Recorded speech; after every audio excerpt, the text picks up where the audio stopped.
नमस्कार मित्रांनो, आमच्या चॅनलवर नवीन असाल तर चॅनलला नक्की सबस्क्राईब करा, म्हणजे तुम्हाला मालिकेचे नवनवे एपिसोड सर्वात अगोदर पाहायला मिळतील. तर तुला शिकवीन चांगला धडा या मालिकेमध्ये काय घडलं.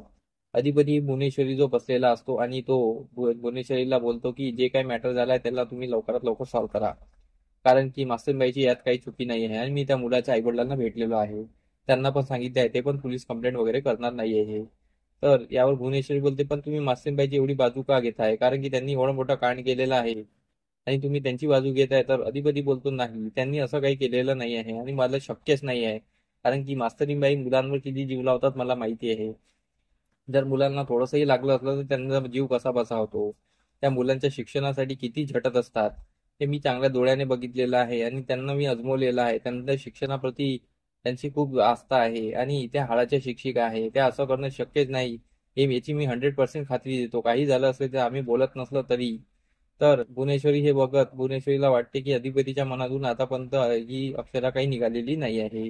तर भुवनेश्वरी बोलते, पण त्या तुमच्यासोबत अशा वागतात, तुम्ही त्यांची किती बाजू घेता तरी त्यांना काही वाटतं का, त्यांनी काही स्वतःतून बोलल्या का तुमच्यासोबत, कधी घरी आल्या का, पण त्यांना काही वाटत नाही आणि तुम्ही त्यांची नेहमी बाजू घेता.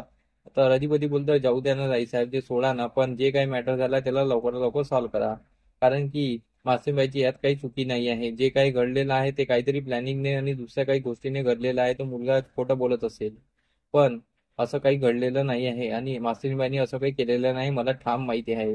आणि अधिपती बोलून निघून जातो.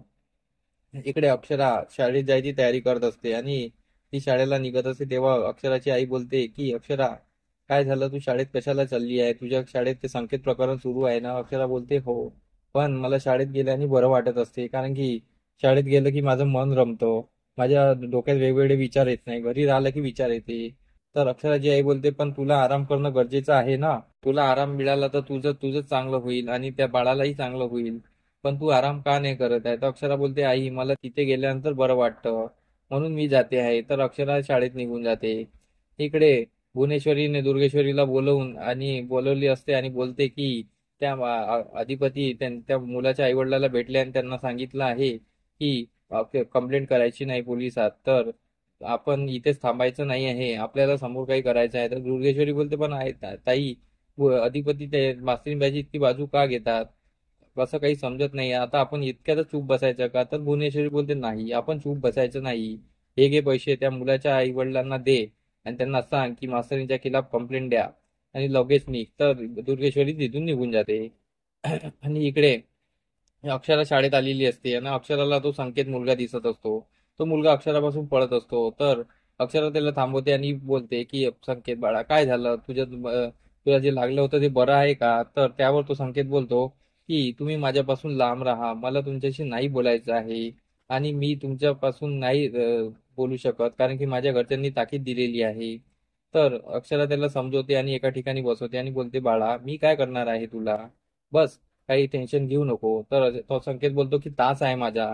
तर त्यावर त्यावर अक्षरा बोलते की, तासाला वेळ आहे, तू टेन्शन घेऊ नको, जे काही घडलेलं सांग, मला हे सांग, तुला इतकं लागलं हे कशामुळे लागलं, कारण की मी तुला मारलेलं नाही. तर संकेत बोलतो की, हो, पण मी काही सांगू शकत नाही, कारण की माझ्या आईबाबांनी मला सांगितलेलं आहे की अक्षराची काही मासूमबाईशी काही बोलायचं नाही, असं त्यांनी सांगितलेलं आहे, म्हणून मी तुम्हाला काही सांगू शकत नाही. तर ही अक्षरा त्याला खोदू खोदू विचारते. मग संकेत सांगायला तयार होतो. संकेत बोलतो, हो, तुम्ही नाही केलं होतं. पण मग त्यावर अक्षरा बोलते, मग कोणी केलं होतं.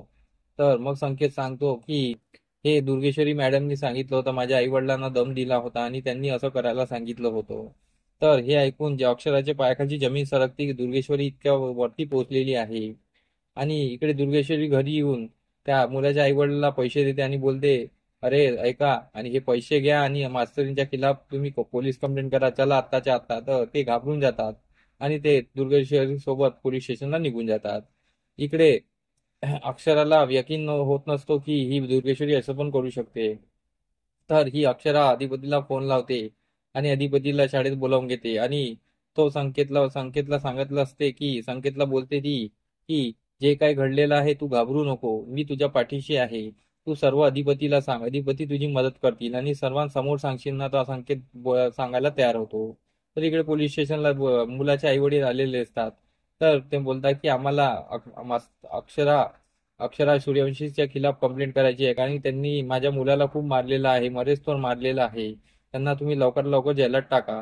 तर हा पोलीस इन्स्पेक्टर तर भुवनेश्वरशी मिळलेला असतो, म्हणून तो पटकीनी रिपोर्ट लिहायला घेतो आणि तो त्यांना विचारत असतो की काय झालं. आम्हाला या गोष्टीसाठी त्या तुमच्या मुलाला भेटावं लागेल, तुमच्या मुलाशी बोलावं लागेल. तर त्या मुलाच्या आई वडील बोलतात की हो, माझा मुलगा हे पण हेच सांगेल, आम्ही जे सांगितलेलं आहे तो 100 वेळा विचारला तरी हेच सांगेल. तर हा पोलीस त्यांना त्या मुलाला विचारणार आहे. तर तो मुलगा खरंच इन्स्पेक्टर समोर सर्व खरं सांगणार आहे की खोटंच बोलणार आहे, हे आपल्याला समोरील भागात कळणारच आहे. आणि अधिपतीला तर कळलेलं आहे की हे दुर्गेश्वरीने केलेलं आहे. तर अधिपती दुर्गेश्वरीचा कसा पाणउतारा करणार आहे हे बी आपल्याला समोरील भागात कळणार आहे. तर आता समोरील एपिसोड खूप इंटरेस्टिंग असणार आहे. तर आमचा एपिसोड कसा वाटला आम्हाला कमेंट करून नक्की सांगा. आम्ही तुम्हाला नवनवीन अपडेट देत राहू. धन्यवाद.